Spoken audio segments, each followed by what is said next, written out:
Oh my, Sayuri, this house was bought with my brother's money anyway, wasn't it? Why don't we just think of it as our home and live here comfortably? Why are you getting so worked up? Looking at the face of my sister-in-law, Michiko, as she said those words right in front of me as if she were mocking me, I felt as though the blood in my body was flowing backward. It had already been 40 days since she said she had separated from her husband and barged into our home with her 2 children. During all that time, Michiko had not contributed even a single yen toward living expenses, yet she tore through my home as if it had always belonged to her. My husband, Takashi, only repeated like a machine. She's family, so don't say things like that. But Michiko had no idea. This roughly 80 square meter apartment in Tama was property under my name. It had been purchased with the money my parents gave me before marriage, combined with the salary I had desperately worked for and saved over the past 10 years. She also had no idea that everything she had done to me and my son was being carefully recorded, little by little, in audio files on my phone. Michiko's comfortable and shameless life of living off others was about to come to an end. If you find this story interesting, please support me by subscribing to the channel and leaving a like. Your warm support gives me great strength. My sister-in-law brought her children to stay with us for 40 days and refused to leave. Not only that, yesterday she even said she wanted to stay longer. Just as my husband was about to nod and agree, my 5-year-old son suddenly said something that froze the entire family. My name is Tanaka Sayuri. I work in accounting at a medical equipment company in Minato. I live with my husband, Takashi, and our 5-year-old son, Yuta, in a 3-bedroom apartment in Tama City. This home is my precious treasure. It was bought with every coin I had carefully saved over 10 years of working, along with a large sum of money my parents had given me before I got married. I had never once brought this up to claim credit in front of my husband. I had never demanded that he be grateful to me either. From the moment we got married, I simply believed that husband and wife were supposed to build a family together. As long as both people lived honestly and sincerely, that would be enough. But back then, I did not know that the cracks in a marriage were not always caused by affairs or money. Sometimes, a family can also be destroyed by people who use the word family as a shield, shamelessly step into someone else's home, and sit down as if everything had belonged to them from the beginning. Michiko is my husband's older sister, 4 years older than him. Not long ago, she began living separately from her husband, who was in Sendai. One afternoon near the end of June, Michiko appeared at our front door with her 2 children, dragging 3 large suitcases and carrying several bulky bags. The moment Takashi opened the door, Michiko burst into tears in a hoarse voice, as if the whole world had betrayed her. Takashi, I have nowhere else to go. I still remember that moment clearly. Yuta was sitting in the living room building Lego. Hearing the crying, he startled and turned toward the door with a confused look on his face. Takashi stood frozen for a few seconds, then hurriedly pulled the suitcases into the house. For now, stay here for a week. We'll see how things are once everything calms down. I stood beside him, looking at the 2 frightened children in shabby clothes, unable to refuse. As a woman, I understood that it could not have been easy for a mother to leave home with her children.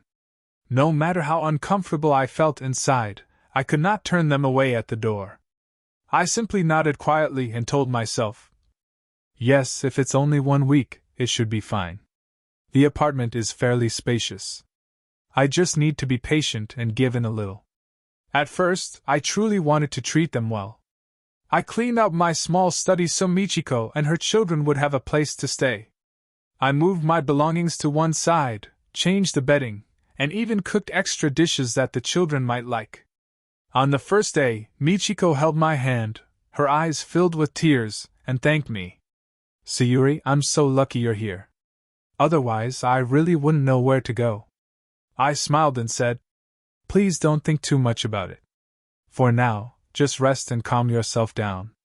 Until that day, I genuinely felt sorry for Michiko. But that is how life is. Just because you offer kindness does not mean the other person will respond with the same level of consideration. 1 week passed quickly. Then 10 days. Then half a month. The promise that it would only be a few days somehow became a matter of course. No one mentioned the day they would leave anymore. Whenever I came home from work, the living room was covered with toys. The dining table was always piled with unwashed dishes. Children's clothes were scattered all over the sofa. My nephew and niece often ran through the house screaming until late at night. Yuta used to go to bed early. But ever since Michiko arrived, he woke up startled almost every night. He would hug his pillow, run to my room, and say tearfully, "Mommy, it's so noisy. I'm scared." My study was gone too. My laptop and documents had all been pushed into a corner of the dining table.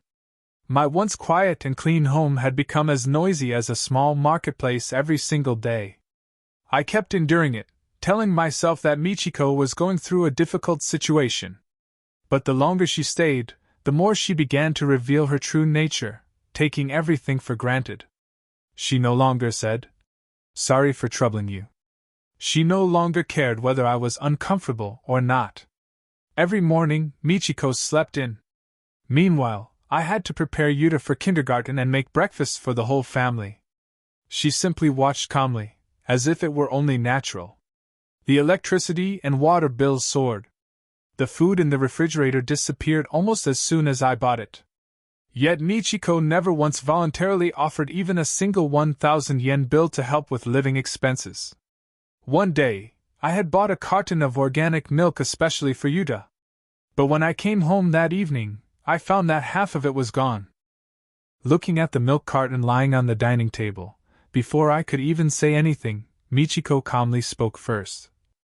"Oh, I guess the children found it and drank some. It's fine to let kids share, isn't it? Don't get angry over something so small." I forced myself to swallow the anger rising in my throat. Those two casual words from Michiko, something small, slowly piled up inside my heart, becoming a heavy mass of emotion. Takashi was not unaware of what was happening. But every time I brought up the problem, he sighed and said, "Look, my sister is going through a really hard time right now. She's family. If we can help her, we should."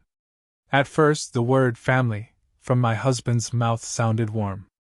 But gradually, it became an excuse for me to accept every unfair situation. I was not an outsider either. This was my home too. So why were my feelings, my exhaustion, never treated as something important enough to be considered? Then, during that time, something happened that truly made me uneasy. It was on a weekend. While I was organizing Yuta's wardrobe, I discovered that half of his toys had been moved into Michiko's room.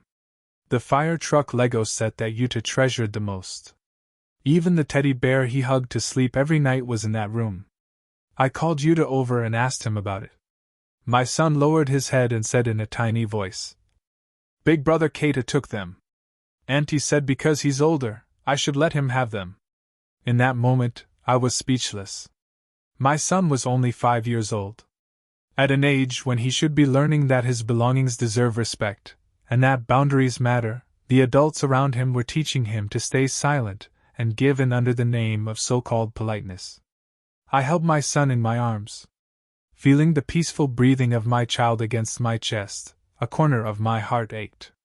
I began to realize that my endurance was no longer just my own sacrifice. It was directly affecting my son. That afternoon, when Michiko took the children downstairs to the apartment building to eat snacks, I pulled Takashi into the bedroom and closed the door. I tried to keep my voice as calm as possible. "Takashi, I think it's time you had a serious talk with your sister. She's been here for almost a month. We can't keep living like this." My husband looked at me with a tired face, as if he were the one being put in a difficult position. "Can you put up with it just a little longer? My sister says she doesn't have money to rent a place right now." I let out a dry laugh. For the first time, my husband's words felt so cold to me. If she doesn't have money to rent a place, then we should find a way to support her. But we cannot turn our home into a place where she can stay for as long as she wants. I'm living in my own house, yet I feel like I'm the one staying here as a guest. My husband fell silent. That silence made my heart grow even colder. I looked out the window. The city lights were beginning to glow, and the apartment buildings in the distance shimmered brightly. But inside my room, all I could feel was a suffocating heaviness. I had a feeling that things would not end with these small discomforts. At that moment, however, I never imagined that the first person to tear off the false mask called loving family would be my own son. Over the next few days, I began counting time through exhaustion. Every morning, as soon as I opened my eyes, I heard my nephew and niece fighting over the bathroom. During my lunch break, I had to call the housekeeper and ask her to come earlier than usual because the house was far too messy. When I came home from work in the evening, the sink was piled high with dishes. The floor was sticky with spilled juice, snack crumbs, and bits of food. And Michiko was still the same as ever, wearing that distinctive pitiful expression, as if the whole family had an obligation to understand her as long as she let out a single sigh. One time, I came home from the supermarket with both hands full of grocery bags. Before I even had a chance to take off my shoes, Michiko called out from the kitchen. "Sayuri, could you buy more oatmeal and milk tomorrow? Keita has been getting hungry at night lately." I stood frozen in place for a moment. Michiko said it so naturally, as if from the very beginning, I had been the person responsible for taking care of her children. I placed the grocery bags on the dining table and tried to keep my voice as calm as possible. "Michiko, if there's anything you need, please write it down. I'll ask Takashi to buy it tomorrow." For a brief moment, Michiko looked confused. But almost immediately, she gave a strained smile and said, "It doesn't matter who buys it, does it? We're all family, after all." There it was again. That word. Family. Hearing it, I felt a cold emptiness spread through my stomach, as if everything inside me had been drained away. Thinking back, whenever sacrifice was needed, I was always the one called family. But whenever respect was needed, I became the person pushed furthest aside in my own home. That night, while I was folding clothes in my room, Yuta came in holding his small pillow, his face gloomy. I asked him what was wrong. In a tiny voice, he said, "Today, Big Brother Keita took my spot to watch cartoons. And he said again that because I'm the youngest, I should be nice and let him have it." I went still and gently stroked his head. My throat tightened. My son was not a selfish child. Yuta was gentle, obedient, and considerate of others. But just because a child is kind does not mean he should always be the one who loses out. I held him in my arms and asked softly, "Yuta, that made you sad, didn't it?" He nodded. "I don't like it when Big Brother Keita takes my toys." Looking into my son's clear eyes, I felt as if my heart were being squeezed. Children do not lie. The things that hurt them stay in their memory for a long time. I knew I could no longer keep pretending not to see what was happening. That night, I spoke to Takashi again. This time, I did not go in circles. "Takashi, I'm being honest with you. I've reached my limit. Michiko needs to start making a plan to live somewhere else. The longer she stays here, the more chaotic everything will become." My husband had been lying on the bed looking at his phone. When he heard me, he put the phone down. His voice already carried clear irritation. "Why do you always have to make such a big deal out of everything? When there are more children in the house, of course it's going to be a little noisy."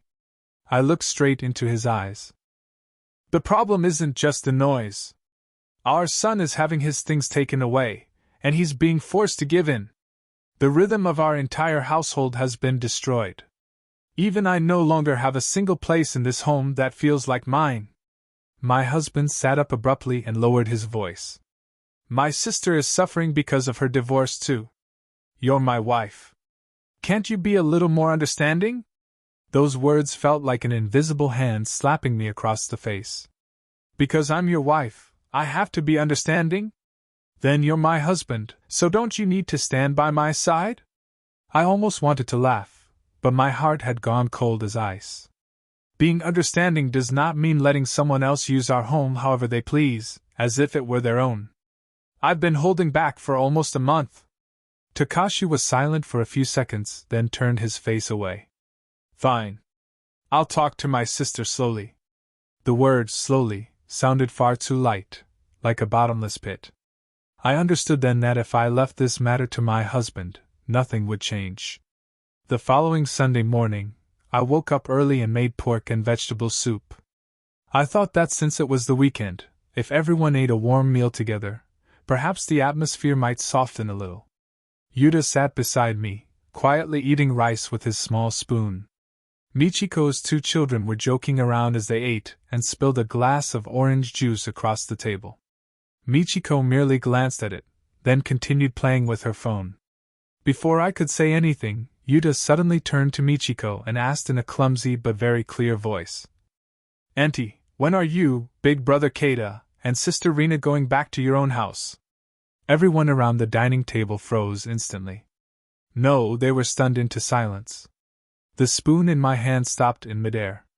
Takashi jerked his head up in shock. Michiko stared wide-eyed at Yuta. Her face turned bright red. Yuta seemed completely unaware that he had just said something so serious. He had only asked a question that seemed reasonable to him. In a child's world, everyone is supposed to have their own home. If you come to someone else's house, you cannot stay there forever. The air around the table sank heavily. A few seconds later, Michiko slammed her chopsticks down on the table with a sharp clack. "What is this supposed to mean, Sayuri? You taught your child to say that, didn't you?" I slowly put down my spoon and looked straight at Michiko. I was about to say no, that I had never taught my child to say anything rude. But then I suddenly realized something.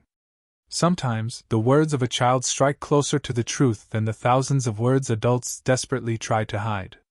Before I could open my mouth, Takashi interrupted. "Sis, he's just a child. He doesn't know what he's saying." Michiko gave a mocking laugh. "If he doesn't know anything, then why do his words sound so much like what the adults are really thinking?" I could feel my heart pounding violently. This was the first time the mask of pretending to get along had been torn apart right in the middle of the dining table. And with that one innocent question, I instinctively knew that those fragile days of false peace had finally come to an end. After Yuta's question, the dining table went cold, as if someone had poured ice water over it. I looked at my son. He was still holding his small spoon, his eyes clear, completely unable to understand why the faces of the adults around him had suddenly changed. I knew Yuta was not being disrespectful. He had only spoken the truth that even a 5-year-old child had been able to feel over the past month. This home was no longer the peaceful place it used to be. Michiko glared at me and raised her voice. "If you didn't teach him, then how could a child understand my feelings so well?" I took a deep breath and tried to keep my voice calm. "Michiko, please don't drag children into adult problems. Yuta only asked what he was genuinely thinking." Michiko laughed coldly. "A child's thoughts are planted by adults, aren't they? If you think my children and I are a nuisance, just say it directly. Why use a child's mouth to chase people out?" Under the table, I clenched my fist tightly. The people I hated most were those who always acted like victims, even though they were the ones who had forced their way into someone else's life. Takashi sensed the tension and hurriedly said, "Sis, stop it. Sayuri, that's enough from you too.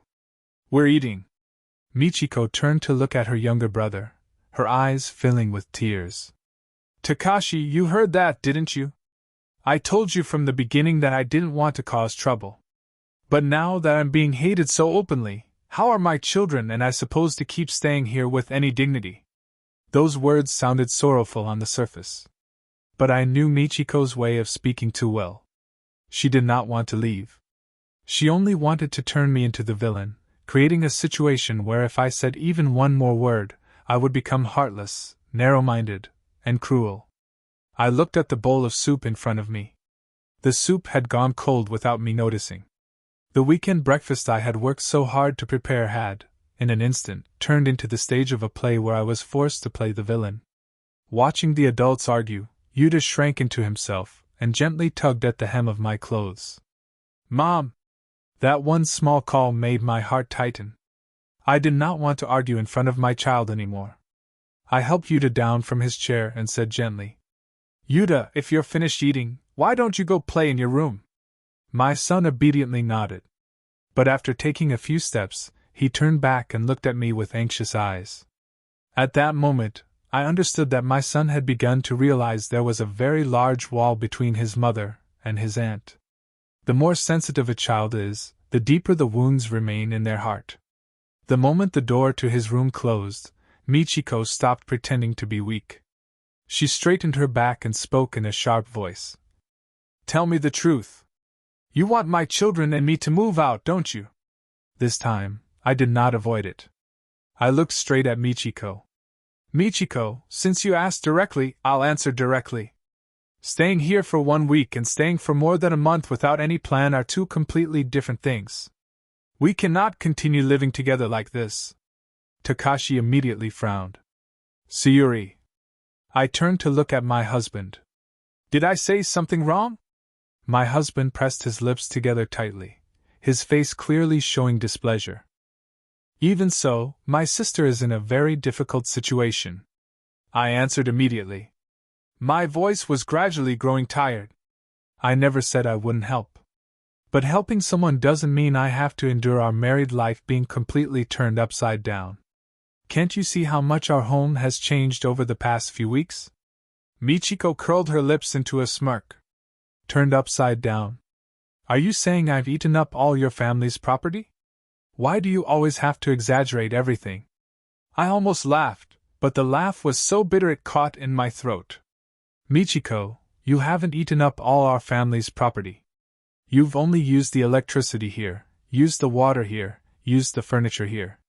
Your children have taken things from my son. The entire family's daily life has been thrown into chaos. And yet you think none of that is a big deal, don't you?" Michiko's face instantly turned frightening. "The children are just playing together. Do you really have to be so calculating?" I looked straight into her eyes. "I don't mind children playing together. But thinking your children should be prioritized, and forcing my child to give everything up for them, is not something I can consider normal." Takashi lightly slapped his hand on the table. "Sayuri, choose your words a little more carefully." My heart went cold. Even in this situation, the person my husband protected was still not me. The resentment that had built up over the past few weeks rose and caught in my throat. I looked at my husband and asked slowly, emphasizing every word. "Do you think I'm wrong? Or do you just not want to admit that Michiko has gone too far?" Takashi froze. Perhaps he had not expected me to ask so directly. Michiko began to sob. Her voice trembled. "Fine, I understand. If Sayuri hates my children and me that much, I'll take them and leave this afternoon. Whether we survive out there or not, that's none of your concern." I remained seated. I knew this tactic too well. Whenever she was pushed into a logical corner, she immediately brought up life and death to weaken the other person's heart. Just like every time before, as soon as Michiko cried, Takashi would become flustered and turn around to blame me for not being patient enough. Sure enough, my husband immediately stood up. "Sis, don't say things like that." Then he turned to me, his voice full of anger. "Are you satisfied now?" I stared blankly at the man who was my husband. Not because I was surprised, but because, only now, I finally understood something with painful clarity. In my husband's eyes, my feelings would always come after the false harmony he was trying to protect. I slowly stood up and began clearing away the half-eaten dishes. "I'm not satisfied." For the first time, in front of Michiko, I did not call my husband by his name in an intimate way. I only said, "I'm just tired." After saying that, I carried the pile of dishes into the kitchen. Behind me, Michiko was still sobbing, while Takashi comforted her as if she had suffered some terrible injustice. I stood in front of the sink and turned the faucet on hard. I hoped the sound of running water would cover the stinging feeling rising behind my nose. I used to think that if I were understanding enough, tolerant enough, then the family would naturally become peaceful. But I had realized something. In a family, when kindness comes from only one side, the first person to be worn down is usually the kindest one. That afternoon, I took Yuta to my parents' house. Before we left, my son held my hand tightly and asked softly, "Mommy, is Grandma angry because of me?" I crouched down and hugged him tightly. No. Yuta didn't do anything wrong. But as I said those words, I suddenly realized a painful truth. In that house, the only child who had done nothing wrong was the one being hurt the most. And from that day on, I quietly began to think about something I had never seriously considered before, no matter how angry I had been. If this family was no longer a safe place that could protect my son and me, then what reason did I still have to stay? Everyone, if you liked my story, please support me by leaving a like and subscribing to the channel. I wish health and peace to everyone listening to this story. After that breakfast, the atmosphere in the house became so cold that simply stepping inside felt suffocating. Michiko no longer pretended to be gentle in front of me. She still stayed in the house, still ate and lived there as if nothing had happened. But the way she looked at me was always filled with obvious malice. Whenever we crossed paths in the kitchen or living room, she deliberately made loud noises. Sometimes she slammed the cupboard door shut. Sometimes she set a glass down hard on the table, as if she wanted to remind me that she was angry, and that I was the reason for everything. Takashi chose silence. He left for work early in the morning and came home late at night. When he got home, he either buried his face in his phone or sat in the living room with his sister. He did not have even one proper conversation with me. His silence exhausted me more than arguing ever could. Because at least when people argue, it means they still have some intention of solving the problem. But when someone chooses silence and leaves me to suffer alone, it is no different from admitting that I no longer matter. I still went to work as usual, still picked up and dropped off Yuta, still cooked meals like a machine. But something inside me was cracking little by little. On Tuesday night, because I had to handle the month-end closing, I came home later than usual. As soon as I opened the door and stepped inside, I saw Yuta's shoes thrown carelessly into a corner. His school bag was lying on the floor. In the living room, Michiko's 2 children were sitting on the carpet, having opened and eaten the entire box of cookies I had bought especially for Yuta the day before. Before I could even call my son, Yuta rushed out of his room. His eyes were red. "Mommy, big brother Keita took my crayons and broke 2 of them." I froze for a moment. Anger rose all the way to my throat. I walked over, picked up the box of crayons, and checked inside. Several crayons were broken, and the lid was smeared with color. I turned to Keita and asked, "Who gave you permission to touch his things without asking?" Before the child could answer, Michiko came out of the kitchen and said irritably, "When children play together, things like that happen. Do you really have to be so sensitive?" I looked at Michiko. This time, I did not hold back. If they want to play together, they should at least ask first. My child's belongings are not things anyone can just take whenever they want. Michiko twisted her mouth into a smirk. "You're getting more and more narrow-minded. Making such a fuss over 1 box of crayons." The moment I heard those words, I felt my blood boil. But what hurt me more than her criticism was not her attitude. It was the fact that Yuta was standing behind me and hearing all of it. If I stayed silent again today, my son would learn that his belongings, his feelings, and his dignity could be trampled on by others simply because his mother did not protect him. I turned back and called him. "Yuta, take your school bag. Come to the room with Mommy." My son obediently did as I said. I held his hand and walked with him past the living room.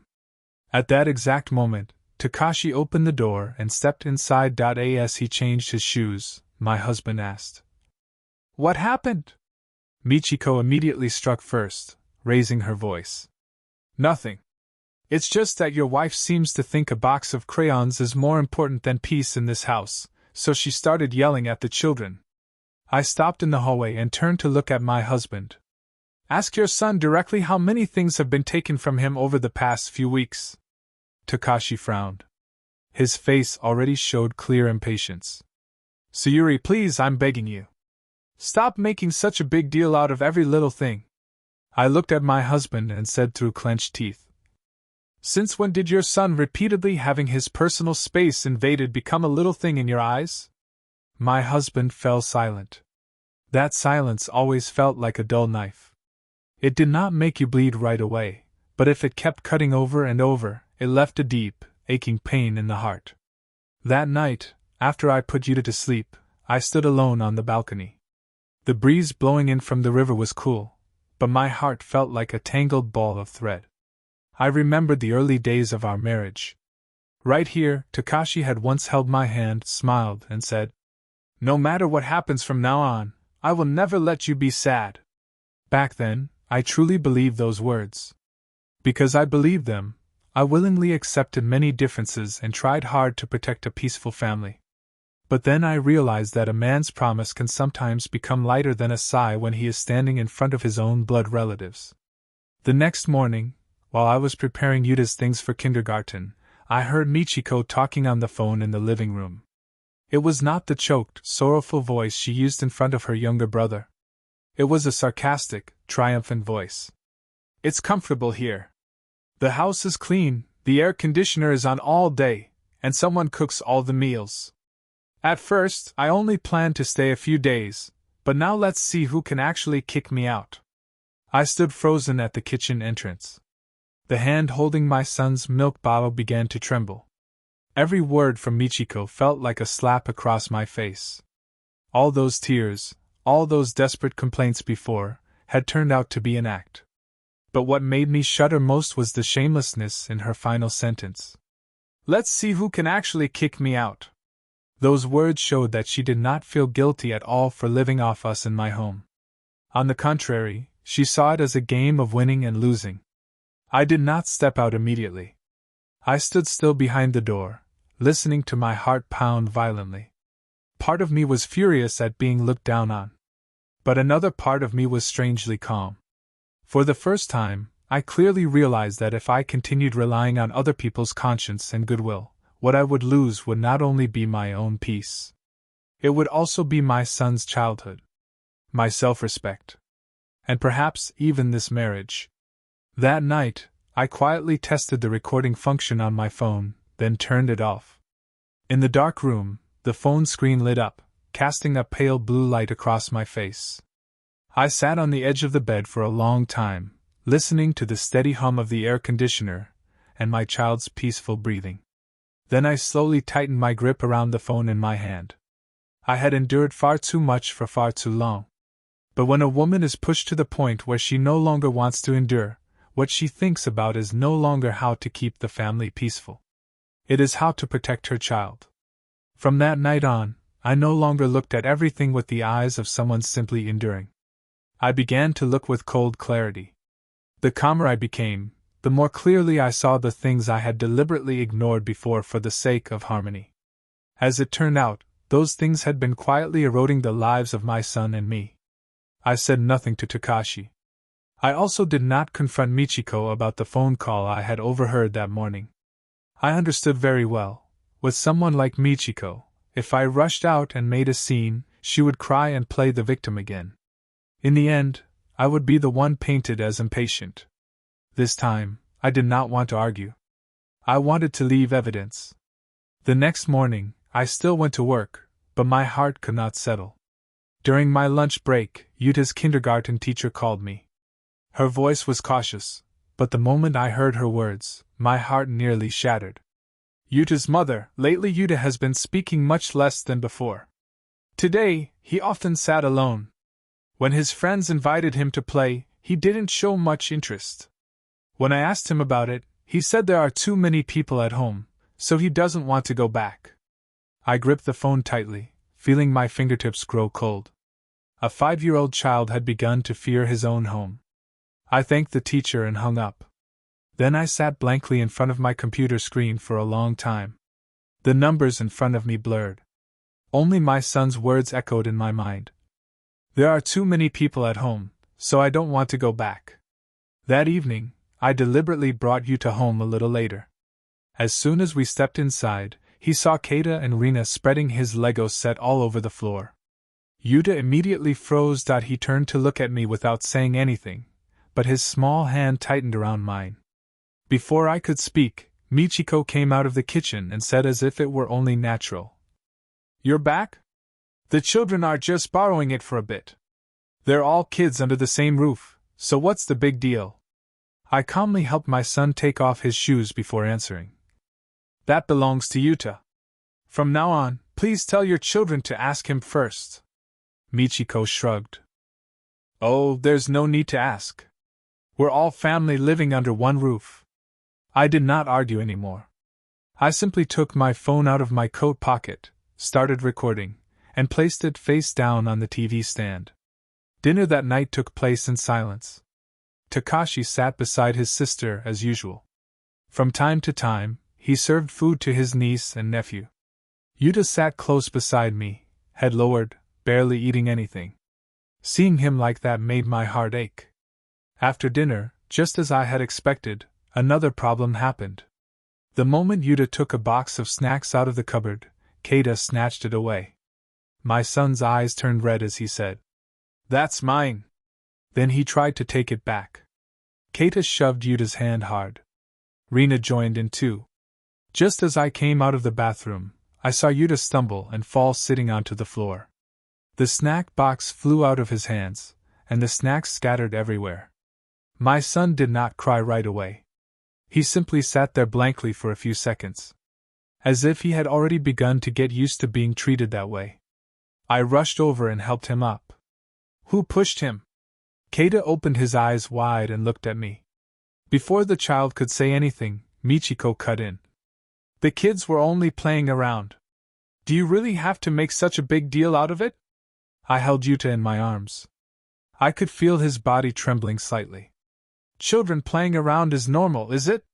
I lifted my face. My voice turned cold. But parents should teach their children the difference between what belongs to them and what belongs to someone else. Michiko's expression changed instantly. Are you saying I'm teaching my children wrong? I looked straight into her eyes. I'm only saying that you seem to be ignoring the fact that your children are getting used to taking other people's things without permission. Just as I finished speaking, Takashi came out of the study. Seeing tears in Yuta's eyes, he asked, "What happened again?" Michiko immediately tattled.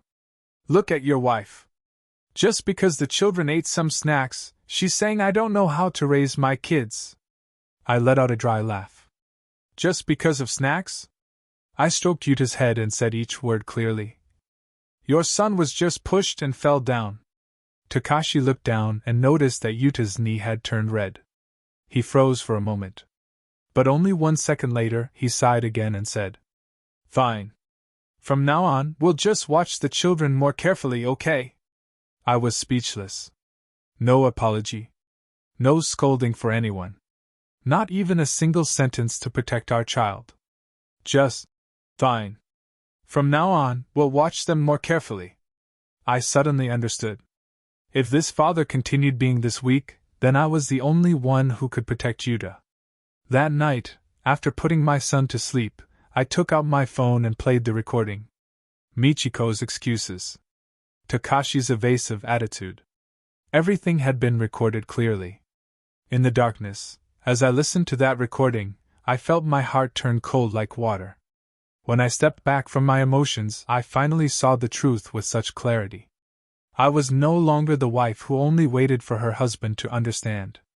I was no longer the mother who endured everything just to keep peace in the family. I opened the notes app on my phone and began recording each incident that had happened over the past month or so. When it happened. What happened? Who said what? How Yuta had been hurt. I wrote very carefully, very slowly, as if I were picking up the broken pieces of my life and assembling them into a clear shape. And the more I wrote, the larger one thought grew in my mind. Perhaps I did not simply need to remove one person from my home. I also had to prepare for the worst-case scenario. Was a marriage with a husband who did not know how to protect his wife and child truly worth continuing? That night, after listening to the recording, I could barely sleep. I lay beside Yuta, listening to his steady breathing, while my mind was tangled like a ball of thread. Was I being too sensitive? Was I thinking of divorce too quickly just because of small conflicts in shared daily life? Those thoughts did cross my mind. But every time I looked at the faint red mark still left on my son's knee, every time I remembered the way he hid behind me whenever he entered the house, all my hesitation disappeared. Adults can endure.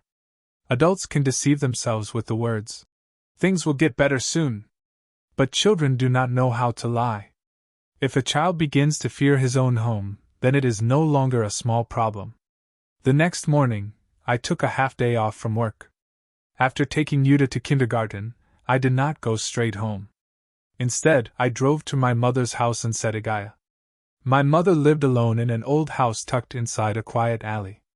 After my father passed away, she lived very simply. She grew a few pots of orchids on the balcony, went to the market in the morning, read books in the afternoon, and occasionally came to visit her grandson. Seeing me appear at that hour, my mother was surprised. "Aren't you working today?" I took off my shoes and stepped inside. The smell of grapefruit peel water my mother had just boiled to mop the floor stung the back of my nose. There are places where the moment you step inside, all your exhaustion feels as if it might turn into tears and spill out. I sat down on the wooden chair by the window and stayed silent for a long time. Then finally, I told my mother everything. From the day Michiko brought her children to stay with us. How the house had fallen into chaos. How Yuta had his things taken and was forced to give in. All the way to Takashi's silence and blind defense of his sister. I spoke very slowly. The more I spoke, the tighter my throat became. My mother listened quietly, without interrupting me even once. After I finished, she gave a soft sigh. "I realized a long time ago that you were suffering. I was only waiting for you to say it first." I lowered my head. My heart ached. I kept thinking that if I just endured a little longer, things would get better. My mother looked at me. Her eyes held both pity and sorrow. "My daughter, enduring something to protect a family and allowing others to trample all over you are two different things.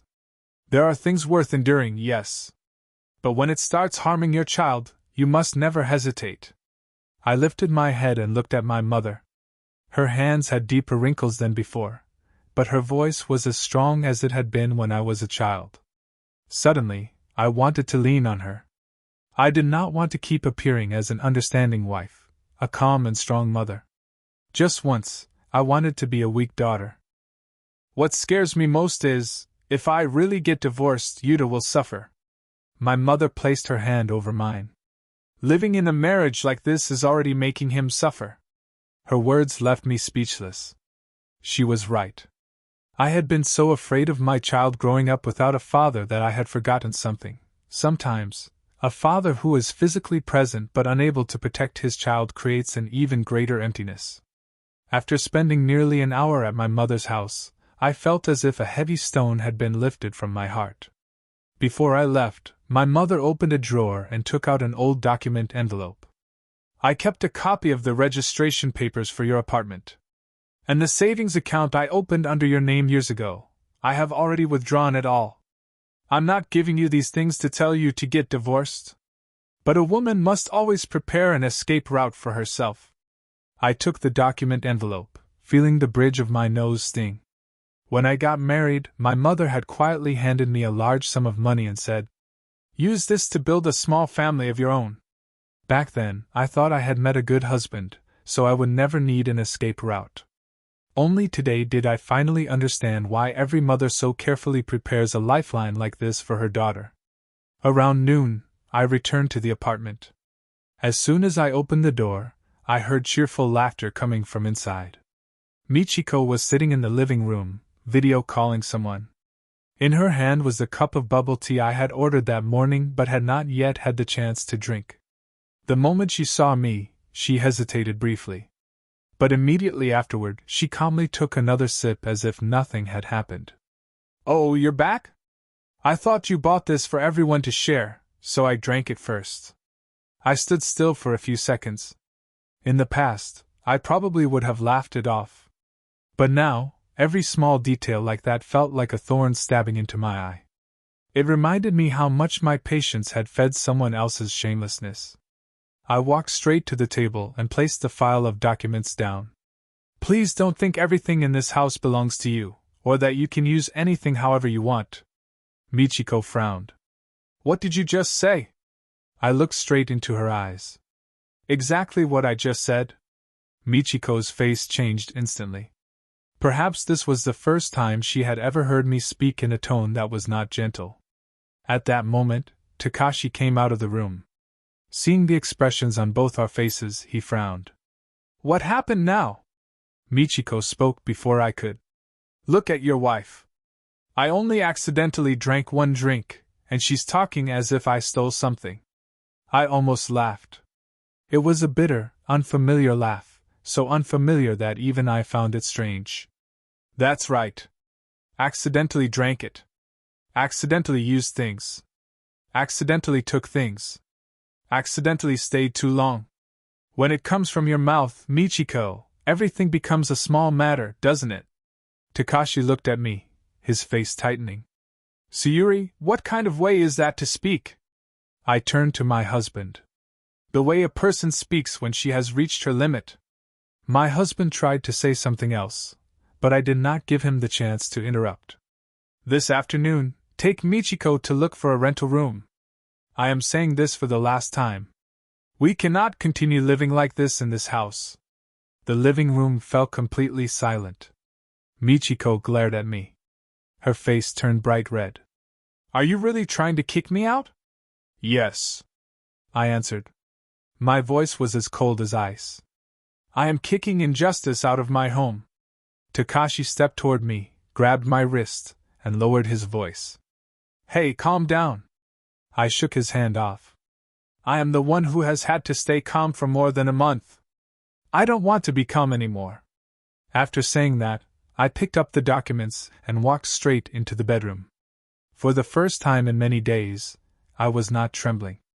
On the contrary, my heart felt strangely clear. I knew the real confrontation had only just begun. And if Takashi still chose to stand on his sister's side, then what I needed to prepare from now on was not only how to remove one person from my home. It was how to take my son and myself out of a marriage that had already begun rotting from the inside. The moment the bedroom door closed, Michiko's loud crying burst out from the living room. It was not quiet, sorrowful crying. It was crying meant for the entire house to hear. Her sobs rose high and broken, mixed with accusations so loud they pierced through the closed door. I said from the beginning that I didn't want to bother anyone. Now Sayuri is driving me out to my face like this. Where am I supposed to go? How am I supposed to show my face to anyone? Fine, this afternoon I'll take the children and look for some cheap room. Once we leave, whether we live or die is none of your concern. I sat on the edge of the bed, gripping the document envelope so tightly that its corners wrinkled. My heart was cold as ice. If this had been before, those words might have shaken me. But after everything that had happened, I understood very clearly that Michiko's tears no longer made me pity her. They only exhausted me. Whenever she was asked what was right or wrong, she always used life, death, emotion, and other people's compassion as a shield, and quietly hid the unreasonable parts of herself. Outside, Takashi was using the gentle voice I had not heard in a long time to comfort his sister. Sis, don't think so pessimistically. Sayuri only said that because she was angry. I'll talk to her again. I closed my eyes. Every word from my husband fell onto the wound in my heart, which had long gone cold, like drops of icy water. I was no longer sad that he defended his sister. I was only disappointed. So disappointed that I no longer even had the energy to be angry. After a while, the door opened. Takashi came in, gently closed the door behind him, then leaned against the wardrobe and looked at me. He was silent for a few seconds, as if he did not know where to begin. I did not lift my head. If you came in here to tell me to endure a little longer, then there is no need to say anything. My husband let out a heavy sigh. Why do you always push everything to such an extreme? I let out a very small laugh, full of bitterness. I'm extreme? Only then did I lift my head and look at him. Do you know how much I have endured for more than a month? Michiko used things in our home without permission, and I endured it. Our son had his toys taken, and I endured it. Our son was pushed and fell down, and I endured that too. Even when I had to live in my own home as if I were the one being allowed to stay there, I endured it.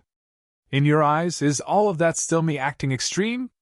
Takashi pressed his lips together and stepped closer to me. Sayuri, my sister is truly in a difficult situation. We can't kick her out right now. I looked at my husband and spoke very slowly.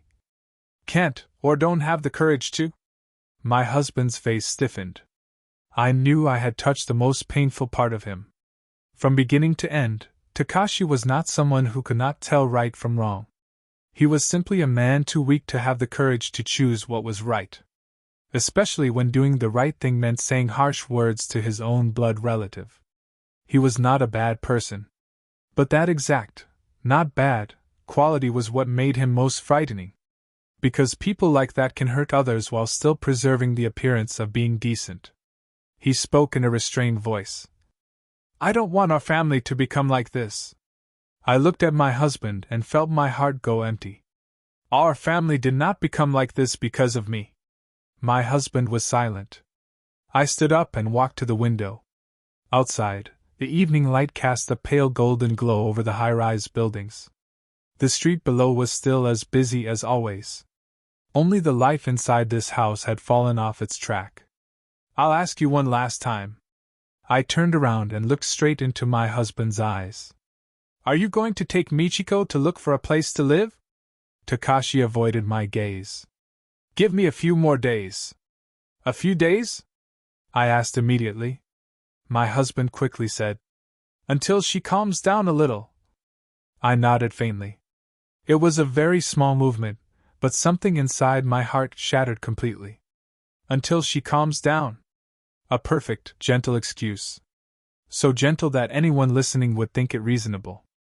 But only the person forced to live in this chaos understood that such an excuse could stretch into another week, another month, or even forever. That evening, I did not cook dinner. I ordered delivery for myself and Yuta, took him into the room, and we ate separately. From the living room, Michiko deliberately spoke loudly. So having money means you get to discriminate against people in your own family, huh? I did not answer. Yuta sat in front of me, eating porridge with his small spoon. From time to time, he glanced toward the door, as if afraid someone might come in and take his food away. Seeing him like that made my heart ache until I could barely breathe. A 5-year-old child should not have to stay on guard even while eating dinner. After we finished, while I was cleaning up the delivery containers, I heard Michiko call loudly from outside. Keita, Rina, come here and listen to Mommy. Her voice was sharp and full of irritation. A little later, through the gap in the door, I faintly heard her speaking. Listen carefully. This is your uncle and aunt's house, not our house. Since they already hate us, we don't need to be nice to them. When you grow up, remember clearly who was good and who was bad. My hand clenched around the plastic spoon so hard it trembled. I stood frozen in place. Michiko did not merely want to stay in this house. She was planting resentment in her children's minds, turning this house into a battlefield, and turning me into the villain in the story she told them. I quietly started recording. Not because I wanted to hear more, but because I knew that if I did not preserve these things, people would later say I had simply thought badly of Michiko. The night grew deeper. After Yuta had fallen asleep, I sat on the edge of the bed, checked my savings book, the house documents, and my son's homework, then created a new file on my phone titled Emergency Plan. I began writing line by line. If I had to leave the house, where would my son and I live? If I got divorced, what would I need to prepare? To gain custody of my child, what evidence would be most important? The more I wrote, the colder my hands became. I had never imagined that one day I would sit there calculating a way out of the marriage I had once devoted myself to protecting. But what broke my heart the most was not the fact that I had to think about leaving. It was that the person who had pushed me to this point was none other than the man who had once promised to protect my son and me. Near midnight, just as I put my phone down, Takashi entered the room. He looked at me and said in a hoarse voice, Sayuri, my sister says she'll go back to our hometown for a few days starting tomorrow, to calm herself down. I looked at my husband. I did not ask again. Because those words sounded like information on the surface, but I knew they might not be true. And sure enough, the next morning, Michiko was still sitting calmly in the living room as usual. She was peeling an apple while watching a TV drama, as if she had never said the night before that she would leave. At that moment, I understood. Michiko was not only testing my patience. She was also testing her younger brother's weakness and indecision. And up to that point, the winner had always been Michiko. But I realized something else too. Once I stopped waiting for my husband to make the right choice, the next move would have to be made directly by me. That morning, when I saw Michiko sitting calmly in the living room eating an apple, I was no longer surprised. I only felt calm. It was the kind of calm that comes after you have been disappointed enough. The kind of calm that comes when you realize every expectation you placed on someone else's conscience was useless. Takashi left for work early. Before leaving, he stood in front of the bedroom door and looked at me for a few seconds, as if he wanted to say something. But in the end, he left without saying a word. I did not ask my husband why he had said last night that his sister would go back to their hometown for a few days. Even if I asked, he would only give me some vague answer. And I was already sick of those answers, soft as cotton and just as useless. After dropping Yuta off at kindergarten, I took a half-day off. Not because my heart had weakened, but because I knew that if I wanted to take my life back, anger alone would not be enough. I had to start taking action. The first thing I did was go to the bank. I had always been the one mainly managing the household expense account. But before, I thought it was not good for a married couple to be too rigid with money, so I had allowed Takashi to use the family card freely. Today, as I sat at the bank counter and listened to the staff member ask what adjustments I wanted to make, my chest felt heavy, as if a stone had been placed on it. Just a little over a month ago, I still believed my family was only going through a difficult period. But now, I was learning how to protect myself, like someone who only begins learning how to swim after the water has already risen to her neck. I locked the spending limit on the family card, left only the amount needed for basic household expenses, and transferred the rest into my personal savings account. I did not do it for revenge. I understood very clearly that when things begin to fall apart, money is often the first thing used as a tool in a tug-of-war. And I could not allow the effort I had built up over many years to continue being used to nourish the absurdity in that house. After leaving the bank, I sat in my car for a while before starting the engine. Outside, the July sun was blazing hot. At the crowded intersection, cars pressed against one another. Suddenly, I found the world strangely absurd. Out there, everyone was moving busily, as if life would get better as long as they worked hard enough. But inside every family, there are quiet cracks that only the people involved truly understand. Around noon, I returned home. As soon as I opened the door, I heard Michiko complaining from the kitchen. "Huh! Why is the card spending limit restricted?" I walked inside and placed my bag on the sofa. Holding her phone, Michiko immediately turned sharply to look at me. "Sayuri, you blocked Takashi's card, didn't you?" I looked at her for a few seconds before answering. "I only adjusted the household spending." Michiko frowned. "What adjustment?" "I couldn't pay at the supermarket this morning." I slowly took off my wristwatch, my voice as calm as ice. "I will personally pay for the necessary household expenses. If you need anything else, please tell Takashi." Michiko's eyes widened as if she could not believe what she had just heard. "Are you saying that from now on, I need permission to buy things?" I pulled out a chair and sat down. "I'm saying that from now on, whoever uses money in this house should understand there are limits." My words seemed to set Michiko's face on fire. She slammed her phone down on the table. "You're treating me completely like an outsider now, aren't you?" I looked straight at her. My heart was strangely calm. "You are not an outsider. But you are not the owner of this house either." Michiko's face turned red. "You really are rude." I did not answer. At that moment, Yuta came home with the housekeeper. As soon as he stepped inside and saw the tense expressions on the adults' faces, he immediately pressed himself behind my legs. I stroked his head and told him to go to his room and change clothes. Yuta obediently listened, but his steps were very quick, as if he wanted to escape that atmosphere as soon as possible. Looking at his small back, I became even more certain that my decision was right.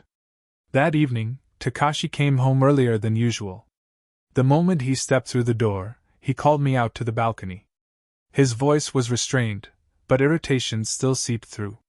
"Why did you block the card without saying a word to me?" I crossed my arms and leaned back against the railing. "Because if I had told you first, you would have said I was overreacting again." My husband exhaled sharply. "Do you know how embarrassed my sister was because of you?" I almost laughed. "Embarrassed?" I looked straight into my husband's eyes.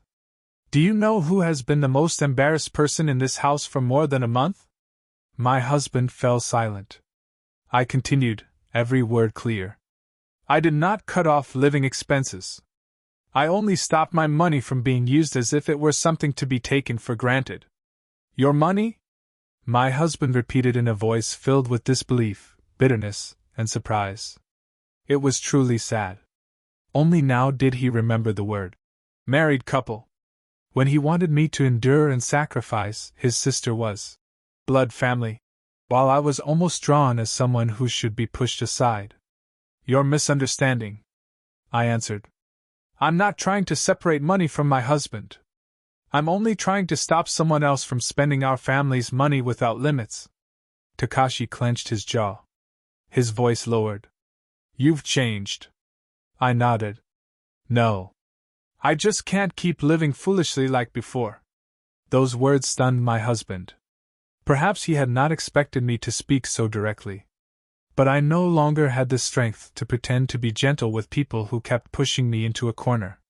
That evening, Michiko did not eat with the family.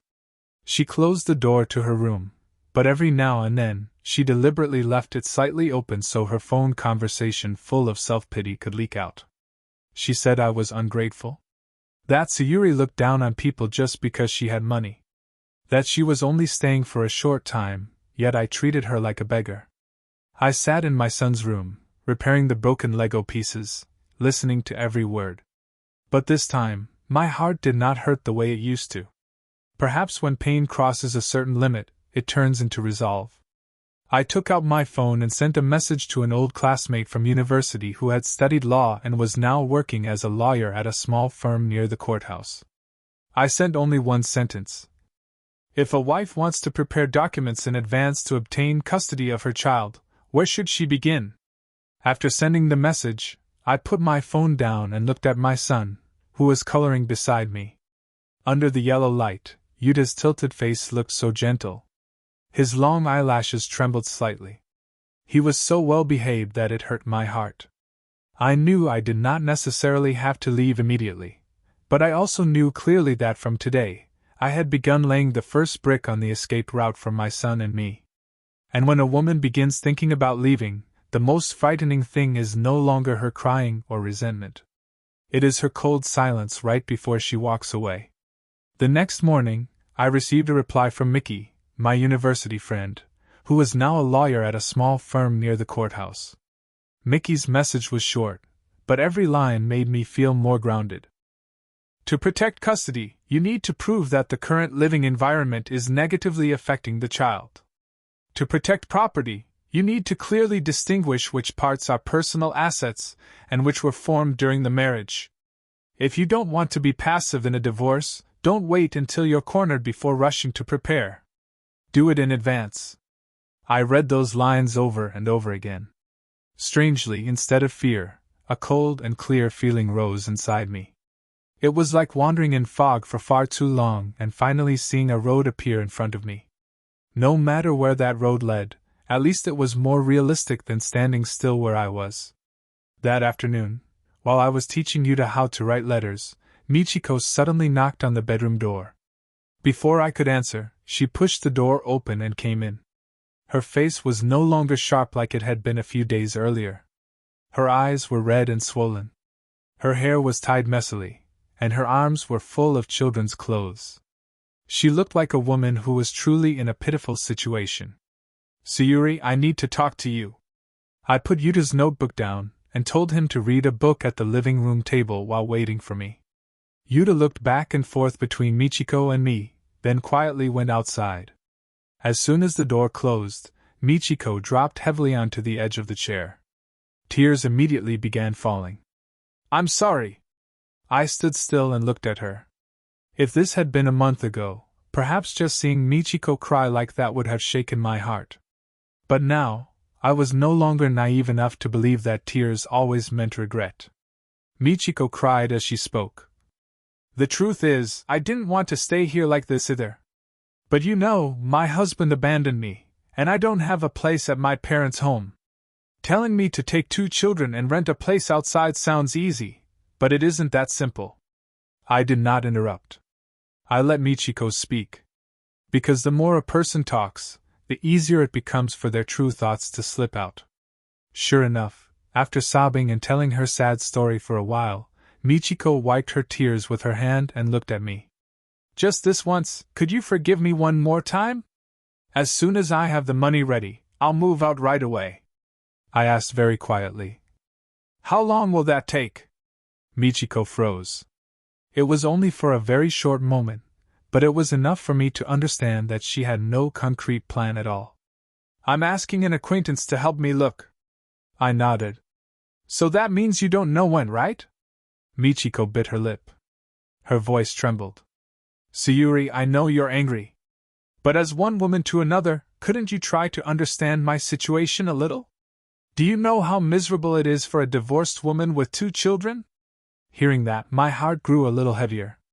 I was a woman too. I understood the fear of a mother who had to lead her children through an unstable situation. But I also understood an even more painful truth. No one has the right to use their own suffering as a stepping stone to trample on someone else's suffering. I looked at Michiko and said calmly, I understand that you're having a very hard time. But Yuta and I are suffering too. Michiko's eyes widened. Perhaps she had not expected me to say it so directly. I continued, Over the past month, have you ever once asked how my son is doing? Have you ever noticed that he is afraid to come home? Every time your children take you to things, every time you say this house is like your own home, have you ever thought about how I feel? Michiko's tears stopped. She was silent for a few seconds, then suddenly changed her tone. So what exactly do you want? I looked straight at her. I want you to move out. Michiko sprang to her feet. There were still tears on her face, but her eyes had completely changed. There was no weakness left. Only anger and wounded pride. You really are cruel. I let out a dry laugh. It was truly bitter. I suddenly thought that when tears do not help people get what they want, they immediately use accusation as a weapon. I answered slowly. No. I'm only protecting my child. Michiko gave a mocking laugh. Fine. One day, when you fall into a miserable situation like mine, let's see who treats you this cruelly. Hearing that, a chill ran down my spine. Only a few minutes earlier, this woman had been crying and begging for sympathy. Yet now, she could casually spit out a curse like that.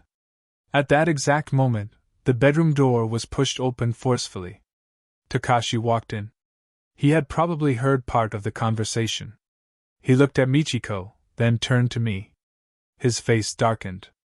What did you do to my sister again? I looked at my husband and suddenly realized I was too tired to explain. Believe whatever you heard.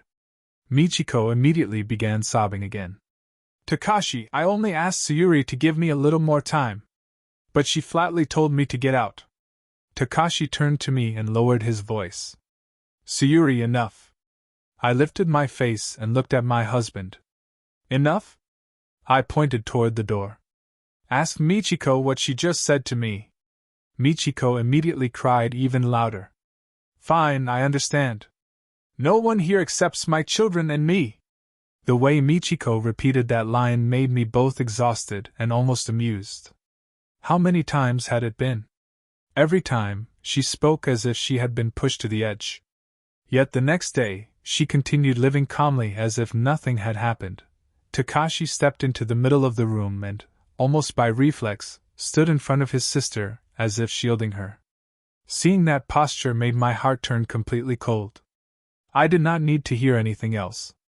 I understood too clearly that in my husband's eyes, the person who needed to be protected in that moment was absolutely not his wife. I looked at my husband and said in a voice so calm that even I was surprised, "If you care about her that much, then from now on, you take care of her yourself." My husband frowned. "What do you mean?" I answered very slowly. "I mean that from now on, I no longer want to carry your responsibilities for you." The air in the room grew heavy. Yuta was standing outside the door, clutching a picture book tightly to his chest, his face pale with fear. I walked over and picked him up. He immediately buried his face in my shoulder. At that moment, all my choices became clear. I could continue enduring things to preserve a little longer the outer shell called family. But the price would be my son growing up amid people crying, blaming each other, and watching his mother's self-respect being worn down to nothing. I did not want that. I turned around, carried Yuta into the room, and before closing the door, I said only one sentence. "I'll give you 3 days. After 3 days, if Michiko has not moved out, I will handle this my way." Outside, I heard Takashi calling my name angrily. Michiko cried even louder, as if I had done something unforgivably cruel. But this time, I did not turn back. Everyone, if you like my story, please support me by leaving a like and subscribing to the channel. I wish health and peace to everyone listening to this story. After my declaration, the house fell into a strange state. There were no more dramatic scenes of crying and screaming like before. There were no more openly accusing words either. Everything became quiet. But it was not peace. It was the silence before a storm. The kind of silence where everyone knows something is about to explode, but no one knows exactly how it will happen. Of the 3 days I had given, on the first day, Michiko barely came out of her room. From time to time, I heard her talking to someone on the phone. Sometimes, she cried and complained that Sayuri was driving her out of the house. Sometimes, she blamed Takashi for not being able to protect her. And sometimes, she cursed the heavens, as if the entire world had turned its back on her and her children. I heard it all, but my heart no longer wavered. I still went to work, still took Yuta to and from kindergarten, still took care of my son's meals and sleep as usual.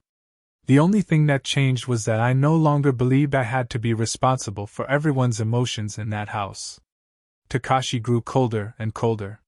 He did not argue with me, but he also did not say even one kind word to me. In the morning when he left for work, he only greeted our son. At night, when he came home, he either sat in Michiko's room or went out to the balcony and smoked for a long time. The smell of cigarettes clung to his clothes and drifted all the way into the bedroom. Before, he knew I hated the smell of smoke, so he never brought it into the house.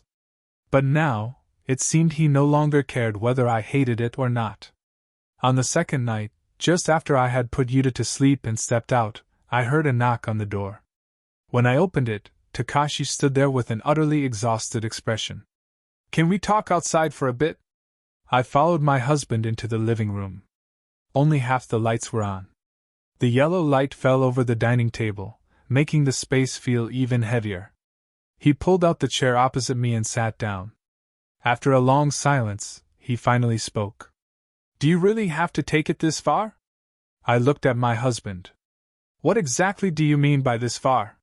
He clasped his hands together and said, "My sister still hasn't found anywhere to go. And yet you're forcing her out, taking everything to extremes, blocking the card, recording things, and making the whole family end up like this." Hearing those words, I felt both sad and bitter. Even now, in my husband's eyes, I was still the one who had caused this chaos. I asked very slowly, "Have you ever seriously thought about why I had to go this far?" My husband was silent. I continued, "How many times have I told you? How many times have I endured? How many chances have I given Michiko? Or in your mind, as long as I kept enduring, everything would be fine?" My voice was not loud. But that calmness seemed to unsettle Takashi more than an argument would have. He lowered his head and rubbed the edge of the table until it wrinkled under his fingers. "I only wanted to protect the family. I looked at the man in front of me and found my marriage terribly ironic. What exactly are you protecting? I asked. Are you protecting your wife and child? Or are you protecting your image as a good person in everyone's eyes? That question made my husband jerk his head up. I knew I had struck the truth. Takashi always wanted to be a good person. Good to his sister. Good to his wife. Good to his son. Good to everyone. But life does not allow a person to stand forever in a neutral position. Sometimes, not choosing is also a choice. And the price of not choosing is usually paid by the person closest to you. He said in a hoarse voice. Isn't that too harsh? I laughed dryly. Is it harsher than what our son feels? Every time he hears his aunt shouting, he has to hide behind his mother. Is it harsher than what I feel? Having to record things in my own home just to protect myself. Is it harsher than a 5-year-old child telling his teacher that he doesn't want to go home? Takashi froze. For the first time, his expression truly changed. Yuta said that? I did not answer right away. I only looked at my husband. After a while, I gave a small nod. Yes. His teacher said so. My answer seemed to drain all the strength from his body. He stared down at the floor and sat still for a long time.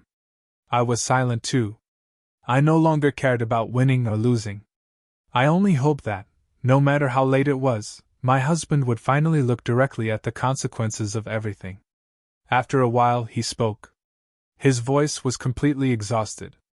Tomorrow, I'll take my sister to look for a room. I looked at my husband. I did not feel happy. I did not feel the relief I had once imagined. I only felt a hollow exhaustion. You've said that to me before? Takashi clenched his jaw tightly. This time, it's true. I nodded. Fine. When I stood up to return to the room, he called me. I turned back. My husband looked at me with bloodshot eyes. He seemed to have many things he wanted to say, but in the end, he asked only one question in a very small voice. If my sister moves out, can you pretend none of this ever happened? I stood still for a few seconds. That question came far too late. So late that it hurt me more than our arguments had. My husband still thought the problem was only whether his sister was in the house or not. But the truth was, my trust in him had broken long ago. I answered in a very soft voice. Michiko moving out is only cleaning up the consequence. I looked straight into my husband's eyes.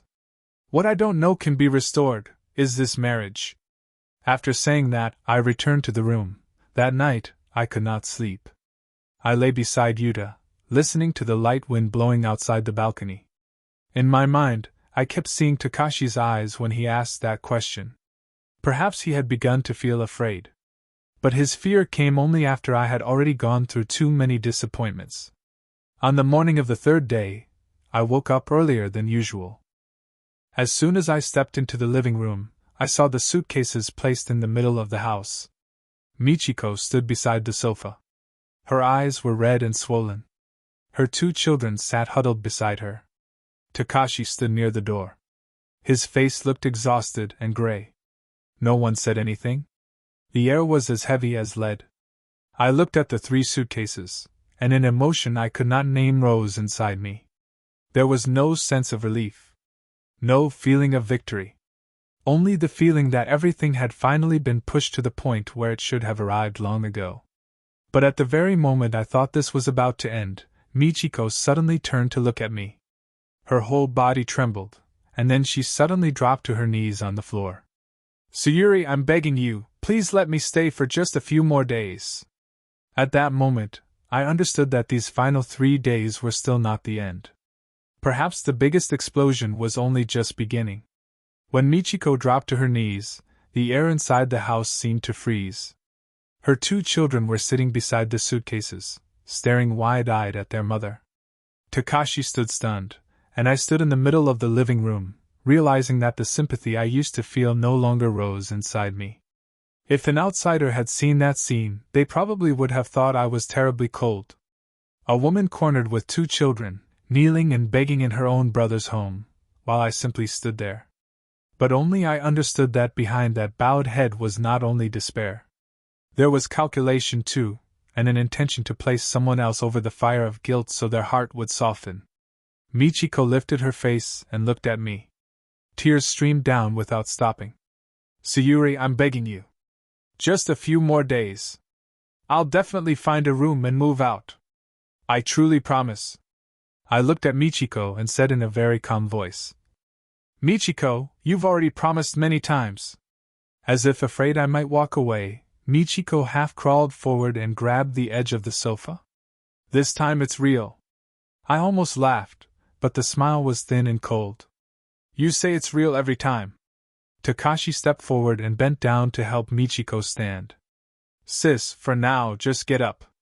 But Michiko pushed her brother's hand away, turned toward me, and cried even louder. What do I have to do for you to be satisfied? Will you only be happy if my children and I end up wandering the streets? That question rang sharply through the quiet morning air. I clenched my fist. Again, she was pushing every cruel choice onto me. As if the situation today had not begun with Michiko shamelessly overstaying in my home. I looked at Takashi. He stood there looking confused and shaken, like someone who was about to soften again. I understood very clearly. If I took even one step back, everything would return to the way it had been. It might even become worse. Because a person who once succeeded in staying by kneeling would begin to believe that as long as she made a big enough scene, everything would be forgiven. I slowly walked toward Michiko. Please stand up. Michiko kept shaking her head, crying as she said, I won't stand up until you forgive me. I looked down at her and emphasized every word. Michiko, what are you teaching your children right now? Michiko froze. I pointed toward her two children, who were huddled there watching their mother. Are you teaching them that if they kneel down, cry loudly, and cause a scene, other people must give in? Michiko's eyes widened. Takashi was stunned too. I continued. My voice remained even, but it was cold like a thin blade. You said I was narrow-minded over one box of crayons. You said I was cruel. You even planted the idea in your children's minds that I was a bad person. And yet now you are kneeling in front of me, asking to stay. Don't you think you are the one forcing your children into a very ugly scene? Michiko's face shifted between bright red and pale. Her tears were still falling, but her eyes were no longer filled only with pleading. There was anger there too, and a feeling of wounded pride. Takashi lowered his voice. Sayuri, you don't have to say that much in front of the children. I turned to look at my husband. Then when should I say it? After our son learns that whoever cries louder wins? My husband was speechless. Just then, Yuta came out of the room. In his hands he was holding the teddy bear he hugged every night when he slept. Yuta immediately hid behind my legs, looking at the scene in front of him with fear. My heart tightened. I could not continue letting my child grow up surrounded by scenes like this. I bent down and picked Yuta up, letting his head rest on my shoulder. Then I looked straight at Takashi. Take Michiko away.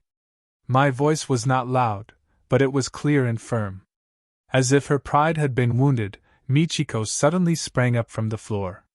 Her voice turned sharp. Fine. If you're going to be that heartless, I'll leave. But just wait for heaven's punishment someday. Hearing those words, I felt cold from my spine to my fingertips. They were spoken through pain, but in truth they were a curse. At that moment, my phone rang. It was Yuta's kindergarten teacher.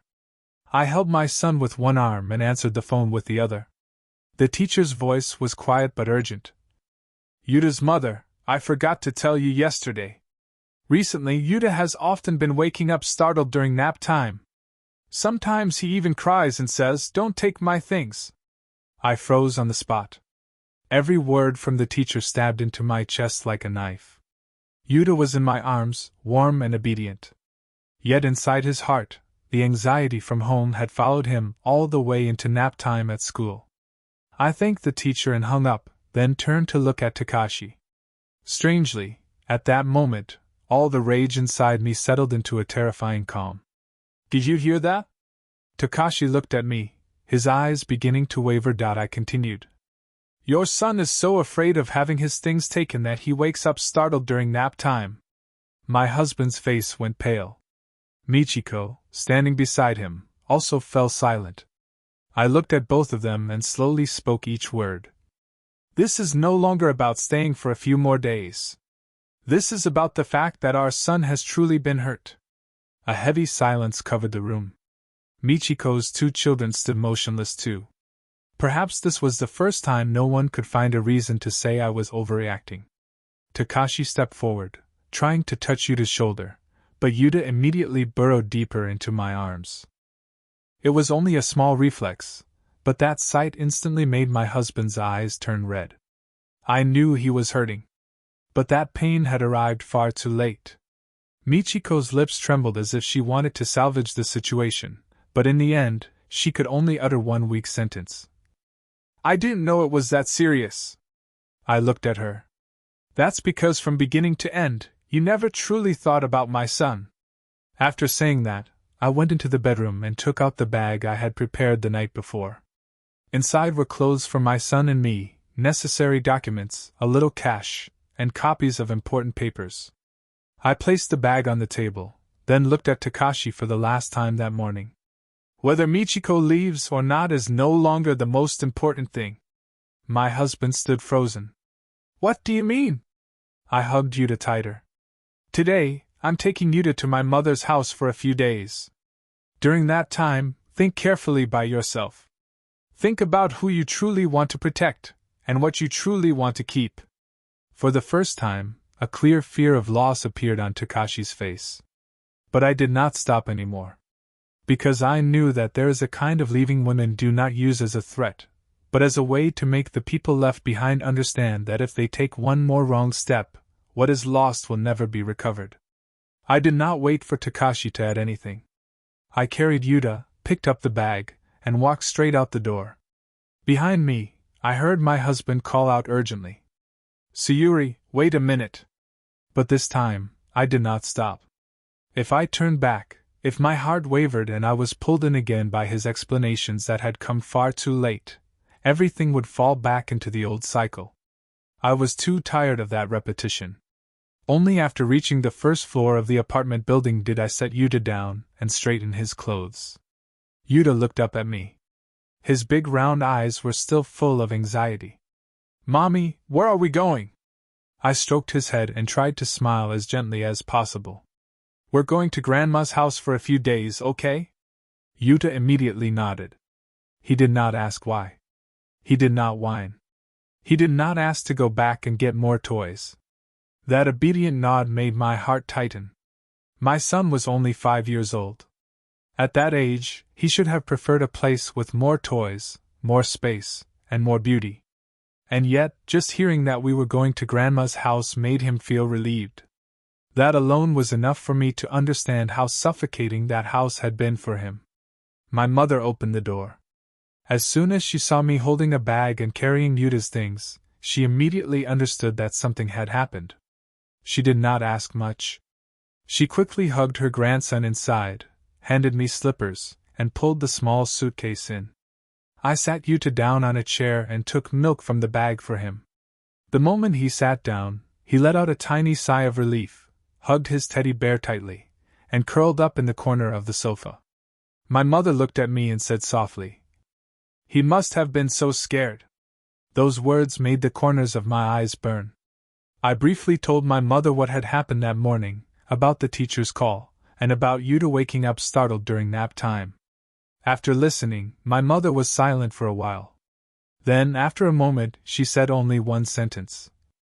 "You were right to bring him out of there." That afternoon, for the first time in many weeks, Yuta slept very deeply. He did not startle awake. He did not cry in his sleep. He did not clutch the hem of my clothes. I sat beside him and watched him sleep. Looking at his small chest rise and fall steadily with each breath, my heart felt both painful and light. Painful because I realized he had been suffering far longer than I had imagined. Light because at least today, I had brought him out of the place that made him anxious. Around 6 in the evening, Takashi called. I watched the vibrating screen for a while before answering. His voice on the other end was hoarse. Did you and Yuta get to your mother's house? Yes, I answered briefly. My husband was silent for a few seconds before continuing. I want to come pick you two up. I laughed very softly. And after you pick us up, then what? I talked to my sister. He spoke quickly, as if afraid I would hang up. This afternoon, I took her to a hotel near the bus terminal. Tomorrow, I'll help her look for a room. I sat still, looking at Yuta sleeping. If this had been a few days earlier, those words might have brought me relief. But now, I no longer felt that everything could be easily repaired. Only a cold awareness of reality remained. And then? Takashi's voice trembled. I was wrong. I should have been firm much sooner. I didn't realize this was affecting our child so much. No. I closed my eyes. Men are truly strange. They often believe things are not serious until the consequences are clearly visible in front of them. The moments when a wife quietly swallows her tears every day, the moments when a frightened child steps backward, they treat all of it as something that will simply pass. But nothing simply passes. When enough things accumulate for long enough, they eventually become a deep crack. I answered in a tired voice. It's not that you didn't know. You just didn't want to think about it. On the other end of the line, Takashi let out a heavy breath. Sayuri, give me one more chance. I looked at the darkening sky beyond my mother's balcony. The sound of cars on the street, the voice of a street vendor, the speaker from the small grocery store in the alley, everything was familiar and ordinary. Only my marriage had become unfamiliar. I'm not saying I'm going to divorce you right away. I spoke slowly. But I no longer believe that everything will go back to normal just because Michiko moves out. My husband was silent for a very long time. So long that I thought the call had disconnected. Finally, he asked very quietly. Then what should I do from now on? I looked at my son and said each word clearly. I want you to look back at yourself. Not Michiko. Not me. Yourself. From beginning to end, where were you standing in that house? After saying that, I ended the call. That evening, my mother cooked the hot pot I had loved since childhood and braised pork. Yuta sat beside his grandmother, finished a whole bowl of rice, and even asked for half a bowl more. Watching him, the bridge of my nose stung. Just changing where he slept had completely changed his expression. After dinner, my mother went into the kitchen to wash the dishes. I was about to go help when I saw her pause slightly, one hand gripping the edge of the sink. I was startled. Mom, what's wrong? My mother turned around and forced a smile. I guess I just got a little dizzy from standing too long. I quickly helped her sit down and brought her a glass of water. Over the past few months, my mother had occasionally said that her chest felt tight or that she felt dizzy. But every time I told her to go to the hospital, she waved it off. Everyone gets like this when they get old. Under the kitchen light, looking at my mother's pale face, an ominous feeling rose inside me. I sat down beside her. Tomorrow, you're going to the hospital with me. My mother shook her head. It's fine. I'll feel better after resting a little. I held her hand and said firmly. No. This time, you absolutely have to go. My mother looked at me, then at Yuta, who was coloring in the living room. Finally, she gave a small sigh. All right. We'll go tomorrow. That night, I lay beside my son in the old room that had been mine before I got married. The familiar white ceiling fan was still there. The yellow desk lamp I used to use was still sitting in the corner of the desk. Almost everything had remained unchanged. Only I had gone through too many storms. Around 11 o'clock, my phone lit up again. It was a message from Takashi. I took my sister away. Being alone in the house makes it feel terrifyingly empty. I read the message and turned off the screen. Not because I did not feel bitterness, but because I knew that the emptiness he was talking about now was something my son and I had felt long ago. A house is not empty because there are no people in it. It is empty when there is no feeling of being protected. When that feeling disappears, no matter how many people are in the house, It is only cold. I pulled Yuta closer and gently stroked his head. In the quiet darkness of my mother's house, I thought the storm had finally settled. But I still did not know that the next morning, the true tragedy would come from the person I loved most. And this time, the price of every wound would no longer stop at one marriage. The next morning, I woke up earlier than usual to take my mother to the hospital. She was less dizzy than the night before, but her face was still pale, and her lips had no color. I told her to rest, then went downstairs to cook porridge and make her a cup of warm water. Yuta woke up, and when he realized he was at his grandmother's house, he was in a very good mood. He ran around her, clung to her legs, and proudly said that he would be very well behaved today so Mommy could take Grandma to the doctor properly. Watching grandmother and grandson together made my heart feel both warm and painful. After so many shocks, even peace that seemed small became strangely precious. While I was organizing the folder of documents to take my mother to the hospital, my phone suddenly rang. It was Takashi's number. I hesitated for a few seconds before answering. My husband's voice on the other end was hoarse and urgent. "Sayuri, my sister is in front of your mother's house right now." I froze. "What?" "She said she didn't want to stay at the hotel." My husband's breathing was heavy. "She called me this morning and said that unless she apologized properly to you and Yuta in person, she couldn't feel at ease looking for another place. I'm on my way there now, but the road is jammed." My whole body went cold. Before I could say anything, frantic knocking sounded at the door. My mother, who had been sitting at the dining table, turned around in surprise. I gripped the phone tightly. "Get here right now." After saying that, I hung up. The knocking grew more violent. Yuta immediately hid behind me.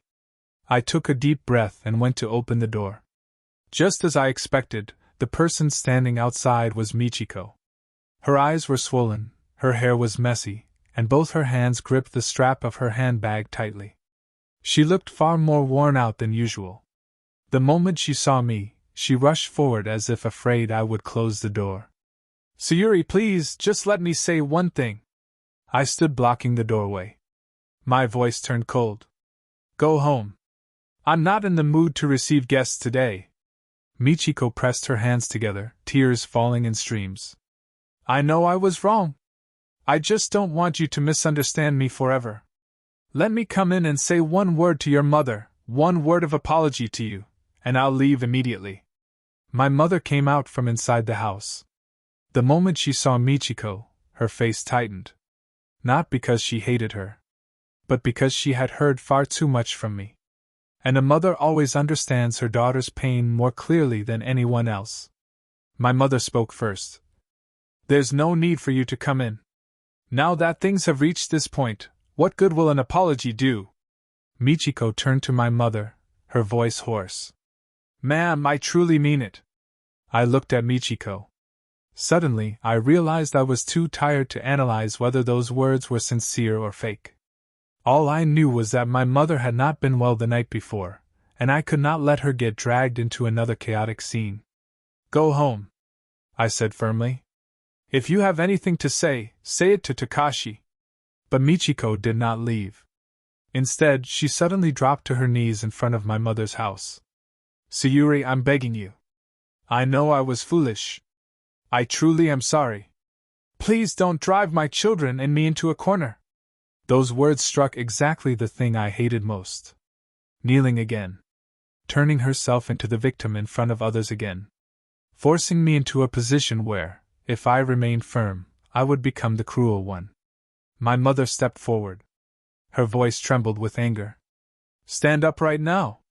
This is our home, not a place for you to come and put on a performance." I tried to support my mother. "Mom, please go inside." But my mother did not listen. Perhaps because she had endured too much on my behalf for too long, the anger was now clear in her eyes. My mother looked at Michiko and emphasized every word. "My daughter has lived honestly and seriously. She owes you nothing. She let you and your children stay out of kindness. You overstayed, turned her home upside down, and even affected my grandson. Now you come all the way here to cause a scene. What more do you want? Hearing those words, Michiko cried even louder. I only wanted to ask you for forgiveness. My mother let out a dry laugh, but it was filled with bitterness. Forgiveness comes from the heart. But consideration should have come before that. Was making my daughter suffer that much still not enough for you? Suddenly, I felt my mother's hand gripping my shoulder grow heavy. I turned around and saw that her face had gone pale. Mom! Before my mother could answer, she pressed a hand to her chest. Her breathing became rapid. The glass of water on the living room table fell to the floor and shattered with a piercing sound. In panic, I supported my mother. Mom! What's wrong? Yuta screamed from inside the house and burst into tears. Michiko also stood frozen, but immediately afterward, she hurriedly got up. There was no color left in her face. My mother opened her mouth as if she wanted to say something, but no words came out. Her hand clutched the front of her clothes tightly. I had never been so frightened in my life. For one moment my whole body froze. Then I immediately screamed like a madwoman. Call an ambulance! Call an ambulance right now! Michiko frantically took out her phone. And I held my mother, collapsing onto the floor. My hands were shaking so badly that I nearly dropped my phone. Yuta was sobbing as he called out for his grandmother. The peaceful morning space from only a few minutes earlier had turned into a scene of chaos in an instant. My mind went completely blank. At that moment, Takashi came running in. The moment he saw my mother collapsed in my arms, he froze on the spot. Mom, what happened to Mom? I lifted my face and looked at my husband. My eyes were probably so bloodshot they looked ready to burst. Do you still want to listen now? My voice broke. If Michiko hadn't come here, my mother wouldn't have ended up like this. Takashi stood rooted in place. Beside him, Michiko began to stammer. I didn't mean to. I turned sharply toward Michiko. For the first time in my life, I could no longer maintain any politeness. Shut up. It was only 2 words, but my voice was so cold that even I found it unfamiliar. The sound of an ambulance siren echoed from the alley behind the house. Takashi and I supported my mother together. Yuta was temporarily taken care of by the neighbor. When the ambulance door closed, I held my mother's hand tightly. Her hand was cold as ice. In that moment, all my resentment toward my marriage, my sister-in-law, and that house condensed into one enormous fear. I was afraid of losing my mother. I was afraid that the only person who had always stood by my side would leave because of a tragedy I had failed to prevent. The ambulance rushed through the morning crowd. I sat beside the stretcher, listening to the urgent beeping of the machines. My head rang, and my heart hurt so badly it felt as if someone were crushing it. Takashi sat across from me, his face pale. Several times he seemed about to say something, but he could not get the words out. I looked out the window, and at some point, tears began falling without me realizing it. From that moment on, I knew that no matter what happened next, we had crossed a line we could never return from. And once a price had been paid, no apology could ever make things go back to the way they were. The hospital was crowded that morning. The sound of hospital beds rolling across the floor, slippers running down the hall, nurses calling patients' names, the beeping of blood pressure machines, everything blended together into a chaotic noise that felt as if it would make my head explode. My mother was taken straight into the emergency room. The door closed in front of me. I stood stunned in the hallway. My hands were still trembling. I leaned back against the wall, my knees weak. Takashi stood a few steps away from me. His face was gray. He looked back and forth between me and the emergency room door, but he did not dare come closer. Michiko sat on the edge of a chair, holding her head in both hands and sobbing. But at that moment, her crying no longer moved my heart. It only made the cold, choking resentment in my chest grow stronger. I do not know how long I stood there. When the doctor came out holding the test results and asked a family member to sign the consent form for intensive observation, I finally snapped back to myself. The doctor looked at me and said seriously, "The patient showed symptoms of an acute condition, But fortunately, she was brought in quickly. We have completed the initial treatment, but she still needs close monitoring. The family must be especially careful not to let the patient experience any further severe emotional shock. I held the paper, feeling my fingertips turn cold and stiff. Do not let her experience any further severe emotional shock. Those words felt like a slap across my face. I turned my head and looked toward the end of the hallway, where Michiko was still sitting curled up. An endless exhaustion surged through me. It was no longer just anger. It was the exhaustion of realizing that everything had gone far too far. A while later, after my mother was transferred to the intensive care unit, I was finally allowed to see her. She was lying in a hospital bed. Her face was pale, her lips were dry, and 4 needle was in her arm, and small electrodes were attached to her chest. I sat beside the bed and held her hand. That hand was much weaker than I had imagined. My mother opened her eyes slightly and looked at me. Her voice was hoarse. Yuta. I forced myself to swallow my tears. I've left Yuta with the neighbor for now. Don't worry, Mom. My mother gave a small nod and closed her eyes weakly. Seeing her like that made my chest hurt so badly I could barely breathe. I had thought I could endure many things. I could endure Michiko staying in my home. I could endure my husband being weak and indecisive. I could endure feeling suffocated inside my own house. But I had never imagined that the final price would fall on the mother who had quietly protected my back for so many years. When I left the hospital room and closed the door, I saw Takashi still standing there. He looked at me, his eyes bloodshot. How is your mother? I stood still for a few seconds. My husband's question no longer calmed me. It only made me feel that everything had come far too late. She needs to be monitored, I answered. And the doctor said my mother must absolutely not be emotionally shocked again. Takashi lowered his head. I'm sorry.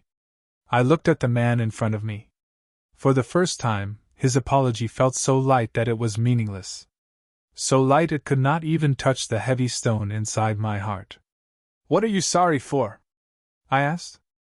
He raised his face, his lips trembling. For not solving this sooner. I let out a dry laugh. No. I looked straight into his eyes. You should be sorry for letting things get this far. Takashi fell silent. I continued. My voice was quiet, but every word was clear. Do you know what makes me angriest? It's not that Michiko came to stay with us. It's not that she cried, knelt down, or caused a scene. It's that from beginning to end, you knew everything was wrong, but you still chose silence. Takashi's face turned pale. I knew these words touched the part of him he feared most. But I had no reason to avoid it anymore. You thought that if you were just a little gentler, endured a little more, soothed things a little more, everything would calm down.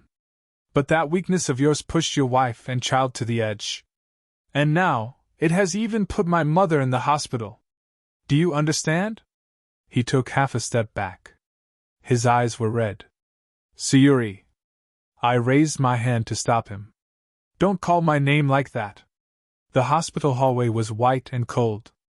Outside the window, the sun had risen high. But inside my heart, there was only endless darkness. At that moment, Michiko walked over.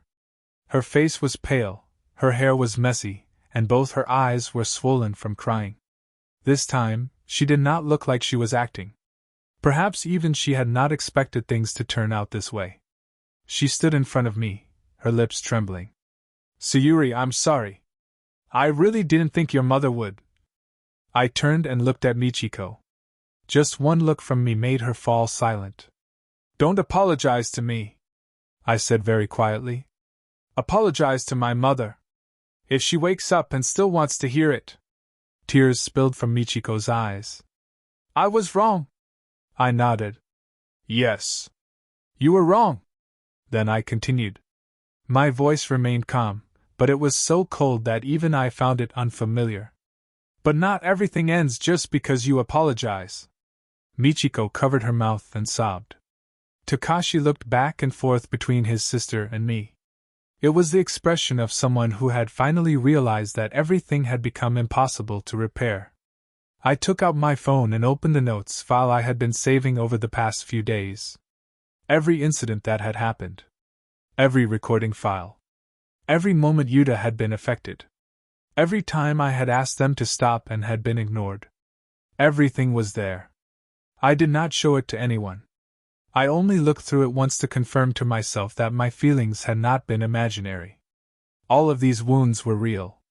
I put my phone away and turned to Takashi. This afternoon, I'll ask Mickey to prepare the papers. My husband stood frozen. What papers? I answered very slowly. Divorce papers. Takashi's face went white, as if all the blood had drained from it. Sayuri, don't do something like that out of anger. I laughed. An exhausted laugh. My mind has never been clearer than it is right now. Whether Michiko left or not could no longer fix anything. What I had lost was no longer just a few days of peace. I looked straight into my husband's eyes. It was trust. Takashi stood there stunned. After a long while, he finally said in a hoarse voice, I'll fix it. I shook my head. People can fix bad habits. But they can't undo consequences that have already happened. After saying that, I turned and walked toward my mother's hospital room. When I placed my hand on the doorknob, I paused for a moment and added, It can't be fixed anymore. From now on, don't call me to explain. If you have even a little responsibility left toward our child, then prepare to have a serious discussion about Yuta's custody. Behind me, there was no sound anymore. Only a heavy silence remained, as if everyone had finally understood that the declaration I made in front of my mother's hospital room was no longer a threat, but a true final settlement. I walked inside, sat beside my mother, and held her hand again. My heart hurt as if it had been torn apart, but within that pain, I felt a firmness I had never felt before. I knew the road ahead would not be easy. There would still be tears, arguments, and very long days. But at least from today on, I would no longer let my mother, my son, and myself continue living in a home where our kindness was exploited. My mother stayed in the hospital for another 5 days. Because she had received emergency treatment in time, she passed the danger point. But the doctor said she would need long-term monitoring, must absolutely avoid emotional shocks, and had to adjust her daily routine. During those 5 days, I barely left the hospital. In the mornings, I took Yuta to kindergarten, then returned to my mother. In the afternoons, I brought my son to visit her for a while. At night, I left Yuta at my aunt's house and stayed in the hospital room to watch over my mother. Takashi also came several times. Each time, he brought porridge, milk, or fruit. He stood outside the hospital room door hesitating for a long time before finally coming in. My mother did not scold him even once. She only looked at him with the tired gaze of an adult who understood very well why things had reached this point. That gaze lowered Takashi's head more deeply than any reprimand could have. Since the day I said the word divorce in the hospital hallway, my heart had been strangely calm. The intense anger was gone. The hope that my husband might change was gone too. All that remained was a sad, cold realization that I had already cried enough for this marriage.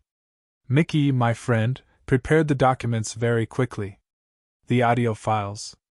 The notes I had saved. The kindergarten teacher's confirmation that Yuta had shown signs of anxiety. The papers proving that the apartment was my personal property from before the marriage. Everything was organized clearly by category. Every time I looked at the growing file, my heart hurt. No woman enters marriage dreaming that one day she will have to prepare evidence one piece at a time as if going to war. Everyone imagines discussing with her husband which school their child will attend, saving a little more money to replace the car, or planning how they will spend old age together. No one gets married so that one day she has to gather evidence to protect herself. But in the end, I had to do it. Because I understood that if I did not protect myself, no one would do it for me. 1 week later, when my mother's health had stabilized a little, I arranged to meet Takashi at a cafe near the courthouse. I did not bring Yuta with me. There are certain adult conversations I did not want my child to witness anymore. Takashi arrived early. He looked haggard, with stubble on his face and sunken eyes. His shirt was wrinkled, as if he had forced himself to dress politely but no longer had the energy to care about his appearance. I sat across from him and placed the file on the table.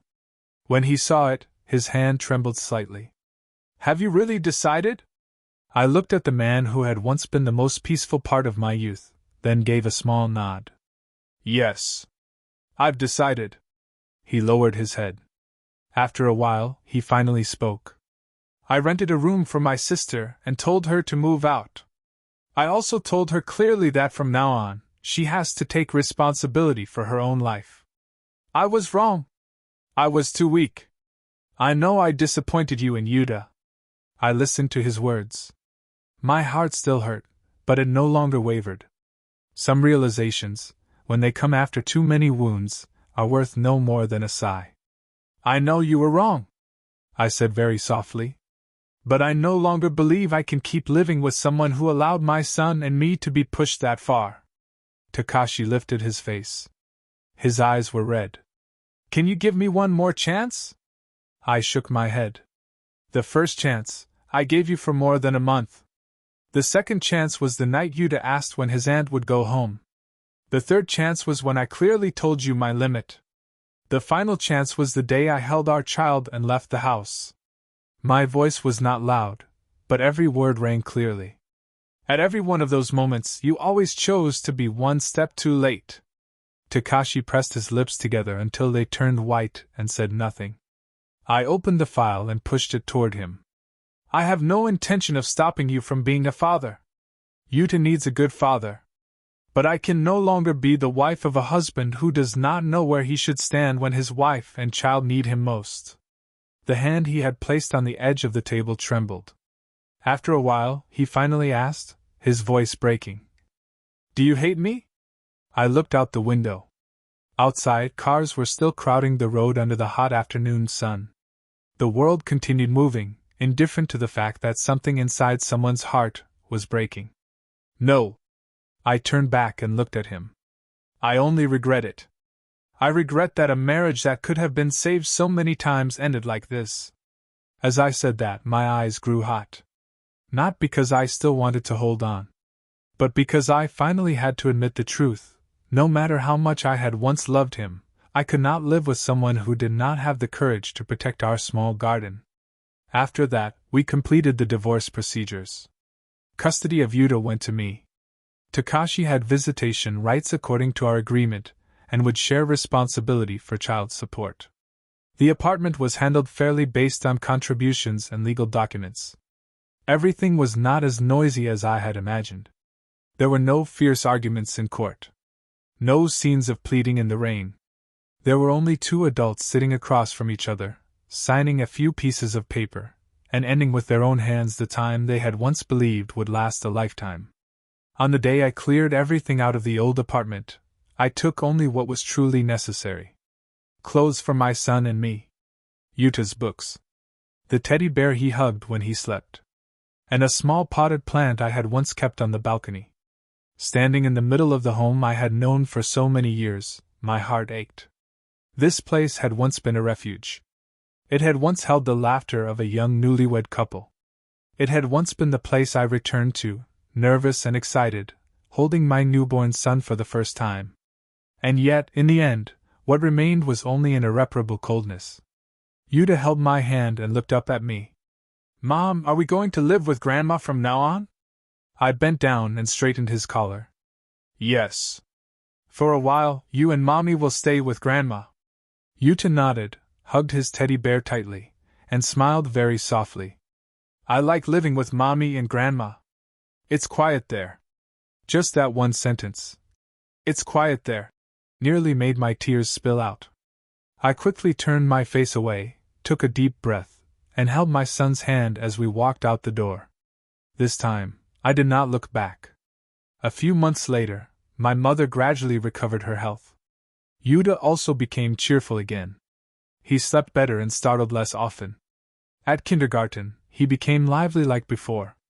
As for me, after everything I had gone through, I was no longer the woman who only knew how to endure in order to protect the shell called peace.